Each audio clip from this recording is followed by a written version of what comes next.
Namaskar, Jai Shri Krishna.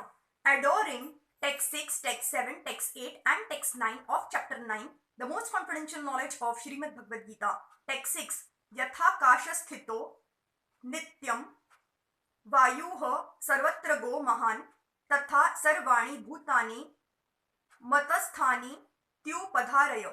Understand that as the mighty wind blowing everywhere rests always in the sky, all created beings rest in me. For the ordinary person, it is almost inconceivable how the huge material creation is resting in him. But the Lord is giving an example which may help us to understand. The sky may be the biggest manifestation we can conceive, and in that sky, the wind or air is the biggest manifestation in the cosmic world. The movement of the air influences the movements of everything. But although the wind is great, it is still situated within the sky. The wind is not beyond the sky. Similarly, all the wonderful cosmic manifestations are existing by the supreme will of God, and all of them are subordinate to that supreme will. As we generally say, not a blade of grass moves without the will of the supreme personality of Godhead. Thus, everything is moving under His will. By His will, everything is being created, everything is being maintained, and everything is being annihilated. Still, He is always aloof from everything, as the sky is always aloof from the activities of the wind. In the Upanishads, it is stated, Yada Bhisha Vataha Pavate. It is out of the fear of the Supreme Personality of Godhead that the wind is blowing. Taittiriya Upanishad 2.8.1. In the Brihadaranyaka Upanishad 3.8.9, it is stated, Itasya va aksharasya प्रशासने Gargi सूर्य चंद्रमासौ विधृतौ तिष्ठत इतस्य वा अक्षरस्य प्रशासने गार्गी द्याव आपृथिव्यौ विधृतौ तिष्ठः. By the supreme order, under the superintendence of the supreme personality of Godhead, the sun, moon and the other great planets are moving. In the Brahma Samhita 5.52 also it is stated, Yacha Chakshur Isha Savita Sakala Grahanam Raja Samasta Sura Murti Ashesha Tejaha Yasya Jnaya Brahmati Sambhrita Kala Chakro Govindam Adi Purusham Tama Aham Bhajami. This is a description of the movement of the sun. It is said that the sun is considered to be one of the eyes of the Supreme Lord and that it has immense potency to diffuse heat and light. Still, it is moving in its prescribed orbit by the order and the supreme will of Govinda. So, from the Vedic literature, we can find evidence that this material manifestation, which appears to us to be very wonderful and great, is under the complete control of the Supreme Personality of Godhead. This will be further explained in the later verses of this chapter. Text 7. Sarva Bhutani Kaunteya Prakrutim Yanti Mamikam Kalpakshaye Puna Stani Kalpadau Visrujamyaham. O son of Kunti, at the end of the millennium, all material manifestation enter into my nature, and at the beginning of another millennium, by my potency I create them again. The creation, maintenance and annihilation of this material cosmic manifestation are completely dependent on the supreme will of the personality of Godhead. At the end of the millennium means at the death of Brahma.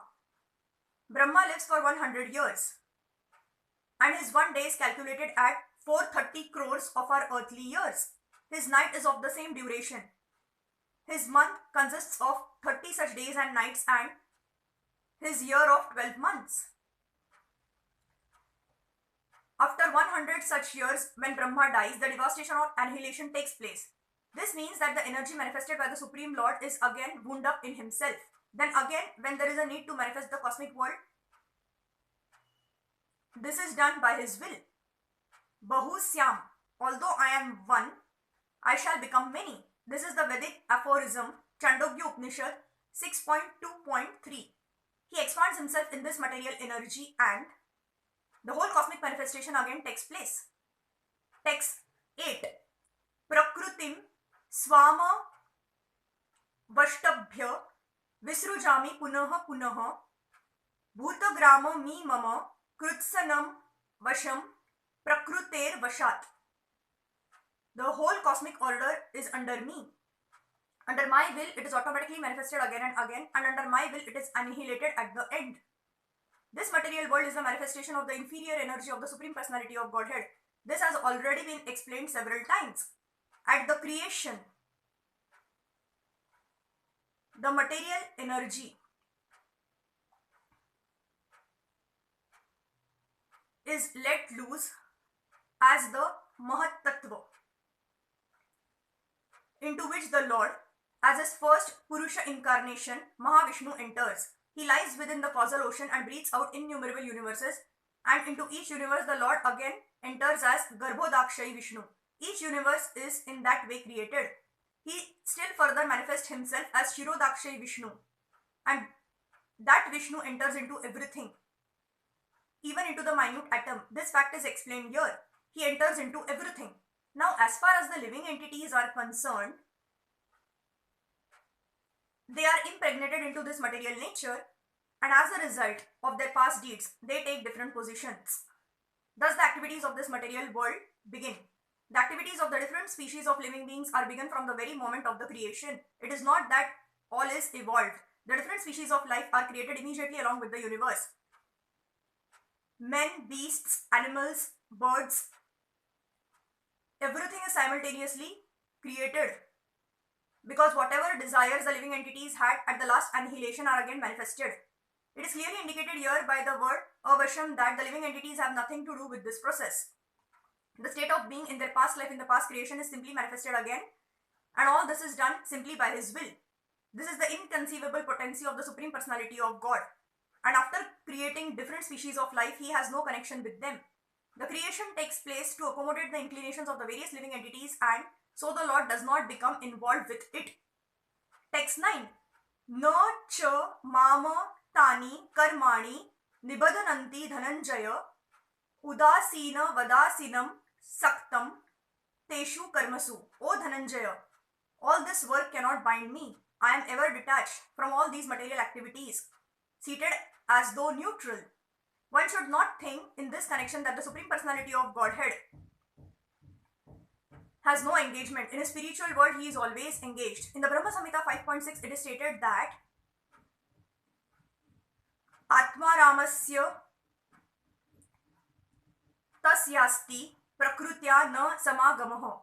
He is always involved in his eternal blissful spiritual activities, and he has nothing to do with these material activities. Material activities are being carried on by his different energies, potencies. The Lord is always neutral in the material activities of the created world. This neutrality is mentioned here with the word udasin vada. Although he has control over every minute detail of material activities, he is sitting as if neutral. The example can be given of a high court judge sitting on his bench. By his order, so many things are happening. Someone is being hanged, someone is being put into jail, someone is awarded a huge amount of wealth, but still he is neutral. He has nothing to do with all that gain and loss. Similarly, the Lord is always neutral, although he has his hand in every sphere of activity. In the Vedanta Sutra 2.1.34, it is stated, Vaisamya Nair Guharunyena. He is not situated in the dualities of this material world. He is transcendental to these dualities, nor is he attached to the creation and annihilation of this material world. The living entities take their different forms in the various species of life according to their past deeds, and the Lord doesn't interfere with them. Thank you.